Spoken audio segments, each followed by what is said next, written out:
लोकसभा चुनाव की शुरुआत हो चुकी है। सभी प्रतिनिधि अपने अपना नामांकन पत्र जो है वो भी फाइल कर चुके हैं और उसके बाद अब इस तरफ चर्चा शुरू हुई है कि कौन सी पार्टी भ्रष्टाचार कर रही है और कौन सी नहीं। वैसे तो भाजपा जब से सत्ता में आई है तो उन्होंने काफी सारे लोगों को एक्सपोज किया है, चाहे वो कांग्रेस पार्टी हो या विपक्षी पार्टी, कोई भी एक्सपोज ही एक्सपोज होते जा रहे हैं।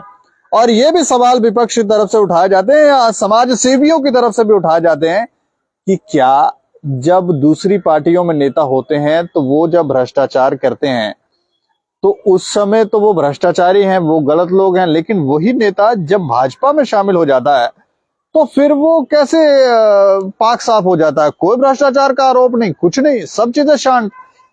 इन बातों को लेकर चर्चाएं होती रहती हैं, लेकिन अब जैसे ही चुनावी माहौल गर्माता जा रहा है तो अब धीरे धीरे इस पर भी चर्चाएं होने लगी हैं कि क्या अब भाजपा जो है वो भ्रष्टाचार के मुद्दे से हटकर कहीं भ्रष्टाचार का समर्थन तो नहीं करने लगी है। चुनावी बांड पर कई सवाल उठ गए हैं और यहाँ पर तो माता वैष्णो देवी का एक नकली सोना चांदी का केस है, उसको लेकर भी प्रश्न जो है वो उठाए जा रहे हैं। जो शख्स प्रश्न उठाते रहे हैं वो एक सोशल एक्टिविस्ट और आरटीआई एक्टिविस्ट हैं और बात करते रहते हैं, लेकिन इस बार उन्होंने मन बनाया है कि वो स्वयं सत्ता में आए और फिर उन लोभी स्वार्थी लोगों पर शिकंजा कसे जिन्होंने वो किया। वो हमारे साथ है, मैं उनसे आपका तारुफ करवा देता हूं। राजकुमार जी, राजकुमार सोशल एक्टिविस्ट भी हैं और आरटीआई एक्टिविस्ट भी हैं। कई सारे विषयों के ऊपर, खासकर भ्रष्टाचार के ऊपर ये आवाज उठाते रहते हैं और इसका खमियाजा, क्योंकि करोड़ों के केस हैं, अरबों के केस हैं, जब कोई आवाज उठाएगा तो उसमें बड़े बड़े लोग शामिल हैं तो फिर उसका खमियाजा भी भुगतना पड़ेगा। और कोई छोटा मोटा आदमी हो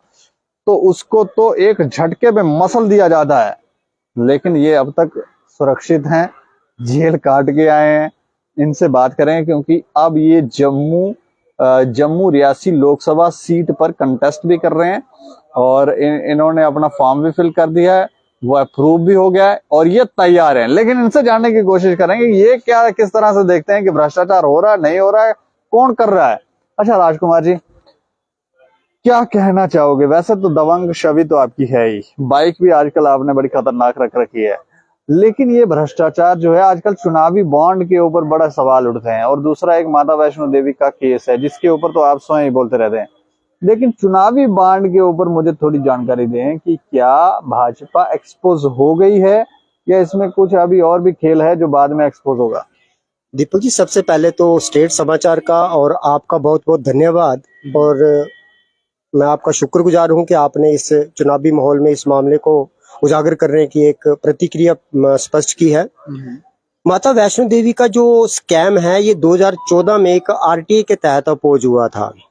उसके बाद हॉनरेबल सुप्रीम कोर्ट और हॉनरेबल हाई कोर्ट के अंदर मैंने जो एटीआर एक्शन टेकन रिपोर्ट के लिए रिलेटेड रिट याचिका थी वो भी फाइल की है।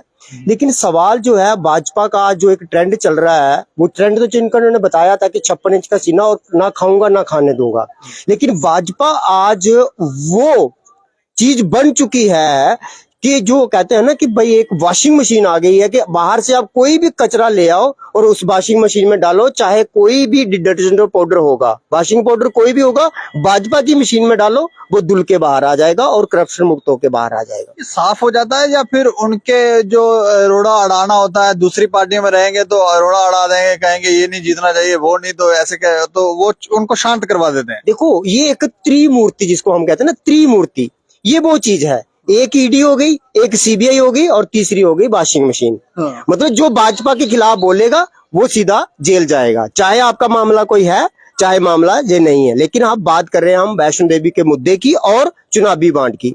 मैं आपके माध्यम से, मीडिया के माध्यम से और जम्मू के डोगरा के सभी वोटर के माध्यम से honourable chief justice of supreme court को सैल्यूट करता हूं कि उन्होंने चुनावी बांड को जो एसबीआई जो दबाना चाहती थी, इलेक्शन के बाद जो एफिडेविट फाइल करना चाहती थी, उन्होंने कंडेम्ड का जिक्र करके, कंडेम्ड नोटिस करके विद इन 24 आवर उनको निकलवा लिया और ये साबित कर दिया कि जो आप 4 जून के बाद हमको देना चाहते थे वो हमने 4 घंटे में आपसे ले लिया। अब चुनावी बांड जो है उसमें कम से कम एक पॉलिटिकल पार्टी एक ऐसी है जो है वॉशिंग मशीन है, भाजपा है, वो मतलब अकेले ही 8000 करोड़ रुपए का चुनावी बांड ले चुकी है और सीरियल नंबर 52 से लेके 652 तक खाली भाजपा का ही नाम आपको दिखेगा। और सबसे बड़ी बात यह है कि 10 लाख से नीचे चुनावी बॉन्ड ही कोई नहीं है। वो तो शुरू में कह रहे थे कि किसी को पता नहीं लगेगा कौन डोनेशन किसको दे रहा है, कोई पता नहीं चलेगा, ये सारी बातें पता चल रही हैं। देखिए बात ये होती है कि कोर्ट एक ऐसी चीज है, मैंने एक आर्टिकल कहीं पढ़ा था कि उन्होंने लिखा था कि जिस देश की भी जुडिशरी, मीडिया और इन्वेस्टिगेशन एजेंसियां करप्ट हो जाएंगी उस देश की बर्बादी लगभग तय है। ये हुआ देश के अंदर, नो डाउट, क्योंकि मैंने खुद ये चीज प्रोसीड की है। अब खुद सोचिए कि जो हिंदुओं की जग जननी है, वही बात आ गई रामलला को लाने वाला, वैष्णो देवी को खाने वाला। या तो ऑनरेबल प्राइम मिनिस्टर को इस बात का पता नहीं है, तो जो वहां पे पीएमओ बैठा हुआ है तो वो तो जम्मू का है, उसको तो पता है स्कैम हुआ है, कंप्लेन वहां से फॉरवर्ड हुई है। सवाल इतना सा है कि चुनावी बॉन्ड अब सामने आया है, कब से चल रहा है, लेकिन कंप्लेंट आपके पास 2014 से फॉरवर्ड हुई है। चीफ सेक्रेटरी को ये पूछा जाए कि कम से कम आपने इन्वेस्टिगेशन एजेंसी को फॉरवर्ड तो की होती। किस जांच एजेंसी ने आप ये इस कंप्लेंट को जो है वो इन्वेस्टिगेट किया? इतना बड़ा स्कैम है, 1500 करोड़ का स्कैम है, 43 kg ऑफ गोल्ड है, 6 टन चांदी है, बाकी 43 बैंक अकाउंट है, उनमें जो ट्रांजैक्शन हुई है कहां से कहां गड़बड़शाला हुई है। इन्वेस्टिगेशन मैटर तो था, अब इन्वेस्टिगेशन कर ही नहीं रहे हैं। इन्वेस्टिगेशन के लिए गई ही नहीं है, चीफ सेक्रेटरी ने इसको भेजा ही नहीं है इन्वेस्टिगेशन एजेंसी को। ये तो उस समय कौन थे चीफ सेक्रेटरी? देखिए अब यहाँ पे 5 से 10 जो चीफ सेक्रेटरी हुए हैं, अब मैं किस किस का नाम लूं? मतलब चीफ सेक्रेटरी हम एक शब्द का देखिए उन्होंने तो फॉरवर्ड किया चीफ सेक्रेटरी को। अब चीफ सेक्रेटरी जो है वो चेयर पे आया, हम तो चेयर की बात कर रहे हैं, नाम को क्या करना, मैंने नाम का तो मुझे पता नहीं है कौन कौन आए, कितने चले गए, उसमें तो कहने की बात ही नहीं है। लेकिन सवाल है कि चेयर ने इतनी बड़ी जो एजेंसी है, जहां ऑनरेबल प्राइम मिनिस्टर ऑफिस है, हिंदुस्तान की कंट्री का सबसे बड़ा ऑफिस है, उनकी अगर कंप्लेंट फॉरवर्ड की आप इन्वेस्टिगेशन एजेंसी को नहीं भेज रहे तो मेरे जैसे और आप जैसे लोगों को पूछेगा कौन? तो ये एक ऐसा मुद्दा था। अब चुनावी बांड सामने आने के बाद ये लगा कि चुनावी बांड के ऊपर आपने इस कंप्लेंट को भी दबा के रखा, तो फिर रामलला को लाने वाले का क्या सवाल हो गया? जो जग जननी है, अगर आप सनातन धर्म की बात कर रहे हैं तो ये माता वैष्णो देवी तो हिंदुओं की जननी है ना। मतलब लोगों की आस्था के साथ खिलवाड़ हो रहा है। मैं कह रहा हूँ 101% हुआ। आप बताइए मुझे, जो 43 kg अब गोल्ड कहां से आएगा? Gold is not natural production. क्या आपने हाइब्रिड बीज डाला, या लोअर ग्रेड का बीज डाला तो नकली सोना हुआ, या असली सोना हुआ? ये तो एक सेंट्रल गवर्नमेंट जो है, ये एक परचेजिंग अथॉरिटी है, ये तो परचेज करती है। जितना आपके पास सोना होगा इतनी आपकी करेंसी होगी। इसका मतलब है कि जो आपके स्टैंप सारी जो कस्टम ड्यूटी है वो आप नकली सोने पे देते हैं। सेंट्रल गवर्नमेंट के ऊपर सवाल उठता है ना कि अगर आपने सोना खरीदा है तो आप स्टैंप ड्यूटी पे कर रहे हैं, सारी कस्टम ड्यूटी पे कर रहे हैं, तो इसका मतलब आप नकली सोने के ऊपर कस्टम ड्यूटी पे कर रहे हैं। ऑलमोस्ट आपका 80 से 90% जो है वो ऑर्नामेंट्स जो है वो नकली पाए गए हैं। तो इन्वेस्टिगेशन कौन करेगा? इन्वेस्टिगेशन एजेंसी किसके लिए? कह रहे हैं कि 10 साल से ये केस दबा के रखा है। सर 10 साल से तो चीफ सेक्रेटरी ने दबा के रखा हुआ है। मैं हाई कोर्ट में भी गया हूँ एटीआर के लिए, एक्शन टेकन रिपोर्ट के लिए। उसमें कुछ लोग जो है, अभी मेरे मैनिफेस्टो में सब कुछ क्लियर हुआ है किसने क्या क्या किया। मेरे को इन्होंने 1.5 साल इलीगल और गैर कानूनी कानून के तहत रखा, जो जम्मू कश्मीर के अंदर कानून ही नहीं था, उसके तहत मुझे जेल में रखा। और जो ऑफेंस लगाया गया वो बेलेबल था, जेल जाने की सवाल ही नहीं है, कोर्ट जाने की जरूरत नहीं है। एसएचओ के पास मेरी जमानत पड़ी थी। पहली बात तो कि एफआईआर जो है वो फेक साबित हो रही है, कोर्ट कह रहा है मेरे पास रिकॉर्ड ही नहीं है, लेकिन उसके बावजूद भी प्रोसीडिंग चल रही है। मतलब कि बात यह कि आज मैं ब्लंडरली बोल सकता हूं कि जुडिशरी का जो सिस्टम रहा है, जुडिशरी के जजेस ने, वकील ने ये देखा ही नहीं है कि मैटर क्या है और इसको क्यों हमने रखा हुआ है। इन्वेस्टिगेशन का मैटर था ये, तो किसी ने भी ये नहीं देखा कि कौन है, क्यों चल रहा है केस, तो चल रहा है, केस तो चल रहा है, हाई कोर्ट के चल अंदर रहा चल रहा है, है। कोई नहीं जान रहा कि इसका बेस क्या है। इसका बेस क्या है, राजकुमार जी चाहते क्या है, किसके लिए फाइट कर रहे हैं? 3 करोड़ की मुझे ऑफर दी गई, मैंने सीडी लगाई, मैं नहीं बिका तो जज बिक गया। तो सवाल ये है कि आपको ये इन्वेस्टिगेशन करवानी चाहिए। जज बिका, जब मेरे को खरीदने को बिक सकते हैं। अंडरस्टूड बात है। मैं आपको स्कैम दिखाता हूँ, मेरे मैनिफेस्टो में आ रहा है ये चीजें। अच्छा। मेरे मैनिफेस्टो में ये सारा कुछ क्लियर आ रहा है कि क्या क्या कहाँ पे हो। मैंने हाई कोर्ट से, लोअर कोर्ट से डॉक्यूमेंट लिए हैं। ये जो शब्द आप बोल रहे हैं, दरअसल लोग बड़ा विश्वास करते हैं जुडिशरी के मैं ऊपर। कह रहा हूँ ऑनरेबल जजेस जो है वो भी इस बात के लिए शौक है कि कोई हमारे नाम से नीचे से जजमेंट बना के लेके जा रहा है, ऑर्डर बना के ले रहा है, और जजेस को पता ही नहीं है। जजेस को भी उनके नाम से बन रहा है ये। मैंने हाई कोर्ट के सामने जब लगे honourable justice of the high court, वो शॉक्ड हो गए कि हाउ इट्स पॉसिबल कि नीचे लोअर कोर्ट में कुछ हो रहा है। भाजपा के आने के बाद भ्रष्टाचार पे रोक लग रही है कि नहीं? नहीं सर, ये बिल्कुल सरासर गलत है। मैंने वॉशिंग मशीन का नाम लिया है। 56 इंच का सीना सिर्फ बोलने से नहीं होगा, 56 इंच का सीना आपको दिखाना पड़ेगा। काफी सारे रिफॉर्म आए हैं, लोग जिस पीड़ा से थे कौन सा रिफॉर्म आया भाजपा के राज में? ये सबसे बड़ा रिफॉर्म आपके सामने आ गया। अब बात करते हैं कि रिफॉर्म की, रिफॉर्म आया कहां से? बोलने से रिफॉर्म नहीं होगा। अब आपके सामने जो भाजपा का कैंडिडेट है, मैंने आपको पहले ही बताया कि 34 करोड़ का उन्होंने लोन लिया फर्जी फर्म के ऊपर। हिमगिरी नाम से हिमाचल में चंबा में प्रोजेक्ट लगाना था, आज की डेट में उनका नॉमिनेशन जो है वो फर्जी पाया जा रहा है। कॉलम नंबर 8 के तहत, फार्म नंबर 26 के तहत उन्होंने 2019 के नॉमिनेशन में बताया है कि मैंने 34 करोड़ रुपया जो है वो 3 आदमी की विटनेस के साथ, डिप्टी सीएम निर्मल सिंह और कविंदर गुप्ता जी की विटनेस के ऊपर उन्होंने 34 करोड़ का लोन लिया हुआ है। आज उन्होंने 34 करोड़ का लोन जो है वो डिफॉल्टर घोषित हो रहा है, अकाउंट जो है एनपीआर हो गया, उनका नॉमिनेशन कैसे एक्सेप्ट हो गया? तो कौन से करप्शन की बात कर रहे हैं आप? थोड़ा आप फेस जनता की तरफ भी करें ताकि लोगों को पता। अच्छा, मतलब ये नहीं ये तो पहले भी आपने बात की है। हाँ, मैं बिल्कुल कह रहा हूँ, और मैं इसके ऊपर जिद्दोजहद में हूँ। अगर मुझे इलेक्शन पिटीशन में जाना पड़ा तो मैं जाऊंगा, लेकिन ये है कि उनका नॉमिनेशन एक्सेप्ट कैसे हो गया, ये बात जो है आज चर्चा का विषय बने। जबकि नॉमिनेशन एक्सेप्ट होने से पहले और नॉमिनेशन लास्ट डेट के बाद ये कंप्लेंट फाइल हुई है, और मैं पहला कंप्लेंट हूँ जो जिसने ये कंप्लेंट फाइल की है। जो वकील साहब हैं शेख शकील जी, उन्होंने मेरे बाद कंप्लेंट फाइल की है, लेकिन मैं मैदान में हूँ। शेख शकील जी बाहर, मैदान के बाहर है ताली बजाने के लिए, बीइंग ए सपोर्टर, लेकिन मैं मैदान में हूँ। मेरा नॉमिनेशन एक्सेप्ट हो गया, मेरी कंप्लेंट जो है आरओ के पास पहले लगी हुई है। मतलब आप पैड वैड पहन के तैयार हैं मैच खेलने के लिए? देखिए, मैं प्लेयर हूँ, मैं प्लेयर हूँ। हेलमेट क्या, पैड क्या, मैं प्लेयर हूँ। मेरा नॉमिनेशन एक्सेप्ट हुआ है, मैं प्लेयर हूँ, मैं प्लेयर खेल रहा हूँ। मैं हार जीत की तो बात की बात है, लेकिन मैं उसी टीम का हिस्सा हूं जो टीम आज की डेट में ग्राउंड में खेल रही है। मैं सपोर्टर के लिए नहीं हूं, मैं व्यूवर से नहीं हूं, मैं प्लेयर हूं। और पहली कंप्लेंट जो आर के पास मेरी लगी हुई है। बात हम कर रहे थे कि जो चुनावी बांड और माता वैष्णो देवी का स्कैम है, उसके बीच में 10 साल से कंप्लेंट जो है चीफ सेक्रेटरी ने दवाई हुई है। हाई कोर्ट के अंदर एक बार रिट फाइल लगी एटीआर की, मुझे जेल में डाला गया। उसके बाद मैंने दोबारा उसको रिस्टोरेशन के लिए लगाई, फिर मेरे ऊपर हमले हुए। उसके बाद फिर मुझे हाई कोर्ट से भगाया गया, और जो उसकी एटीआर की जो पिटीशन की जो रिस्टोरेशन है, उसको एज इट इज ठंडे बस्ते में डालने की कोशिश की जा रही है।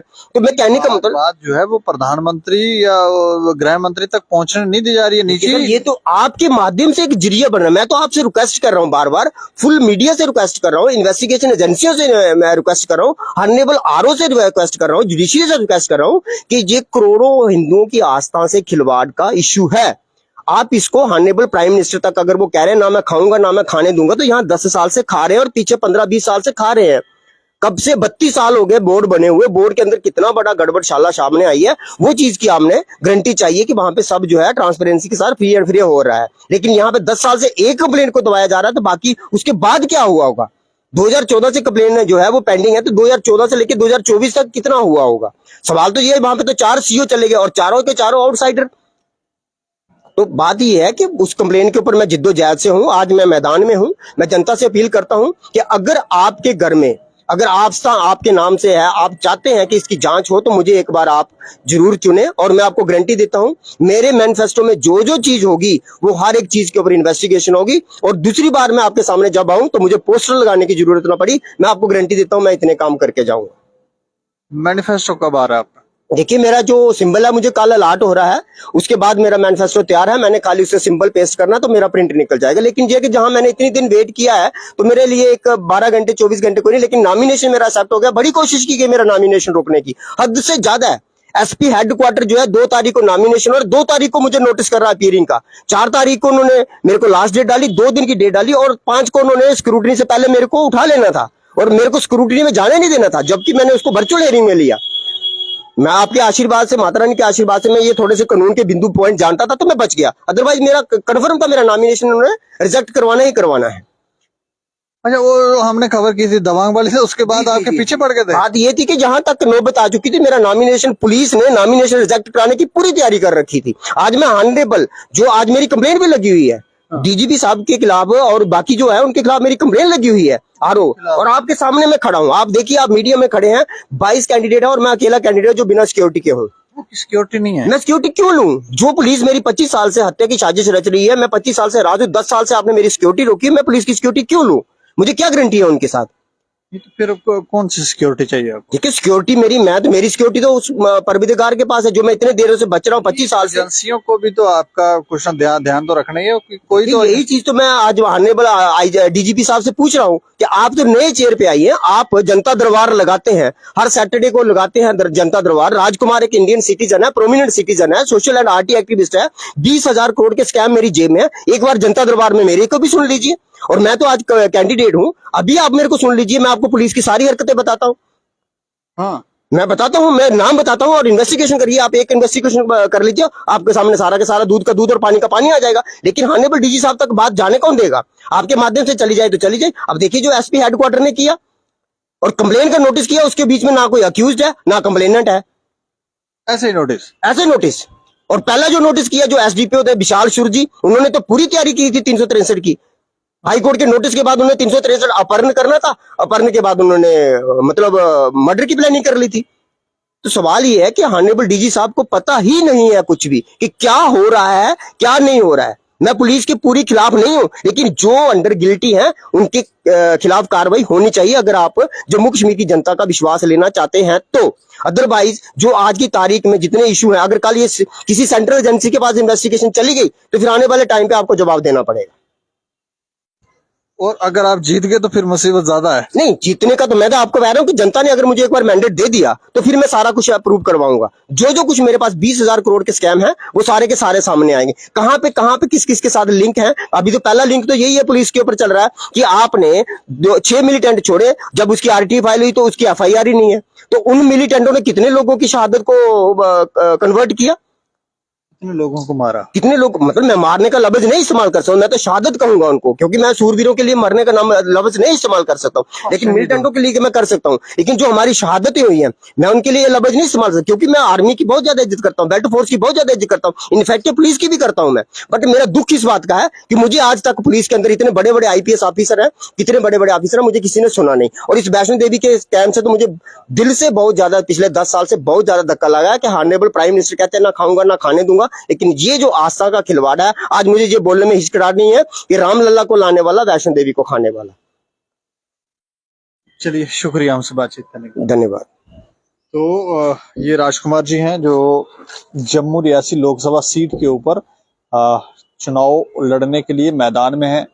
तैयारी इन्होंने कर ली है और कह रहे हैं कि 20,000 करोड़ रुपए के स्कैम इनकी जेब में है। और एक बात ये भी कह रहे हैं, माता वैष्णो देवी का स्कैम है, नकली सोने चांदी का, उस केस को ही दबाया गया है। वो मैटर इन्वेस्टिगेशन के लिए गया ही नहीं और जब से कंप्लेन की है तब से इनको हैरास ही नहीं, ना जाने क्या क्या किया जा रहा है इनके साथ। इसके अलावा इलेक्शन बॉन्ड के ऊपर भी कुछ ना कुछ ये कह रहे हैं कि उस पर भाजपा जो है वो एक्सपोज हुई है। तो भ्रष्टाचार रुक रहा है कि नहीं, खत्म हो रहा है कि नहीं खत्म हो रहा है, कि आखिर चल क्या रहा है, अब ये जनता ही बताएगी। वैसे तो जनता का रुझान जिस तरफ है, वैसे तो वो पूरा हमें लगता है विश्व ही जानता है कि किस तरफ है। लेकिन ये जो भ्रष्टाचार हो रहा है इसको रोकने के लिए कुछ ना कुछ व्यवस्था जो है वो सरकारों को करनी ही होगी। जो भी जीत कर आएगा, लोग जिसे भी कुर्सी पे लाएं, तो वो जड़ से ही इस भ्रष्टाचार को खत्म करने की तरफ प्रयास करें, ताकि ये जड़ से खत्म हो जाए और ये लोभी स्वार्थी लोग इनकी चले ना। इस खबर के ऊपर आप भी प्रतिक्रिया रखें और देखते रहें दैनिक समाचार। मुझे और मेरे सहयोगी को दें इजाजत। नमस्कार।